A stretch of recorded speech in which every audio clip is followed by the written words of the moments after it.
Nous plan ewen dokun jije sin biben. Nous dit que minaje dokun minwa iklon nous.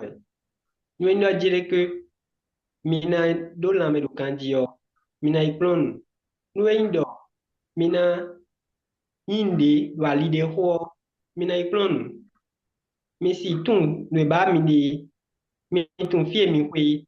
ma do dit que emi kuna klon wa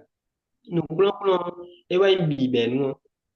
bon njado ho kaka nanami mo de klemde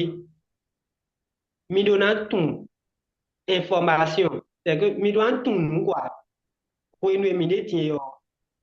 capacité ronron mi do bona do nu ko kame ipa so ai hon be le do dia we mi do an do nu ko we ai hon be e we mi do taji nya vi do simboji bo lo simboji ko fenêtre nu bo jai beaucoup comme je fini bodo au cho e ma ka tun ne ma kan tun we e do an tun lo je que emi ko an lo bo fenêtre nu mo ede alide ho pa kweli ko mi no tun lo je que ne le de bo mi ablo a parce que nous ma tun ason we nous ma tun ason we donc mi do an tun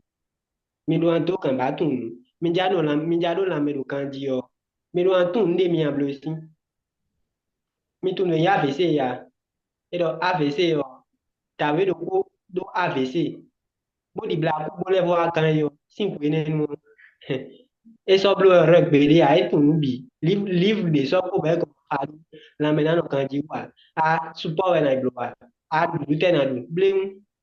ton mi ma lo bo na je que nu wa mi fa cho bo mi ala mi atun be sin tin mi je nu e mi do atun do alide ko yo ko do parce que bibe nu le bi piton nu mi no amon we ba mi ne do kan di yo bibe nu klo we no vi che ado fine ya No vive. Era yo chanu. endo be Era chanu no ero taji bo mina tumbo na ren yo ewe indo no plon ewe chavi me bihuido na ren bona do si hui mo dokun we baide do dokun we do alide no e bawe ade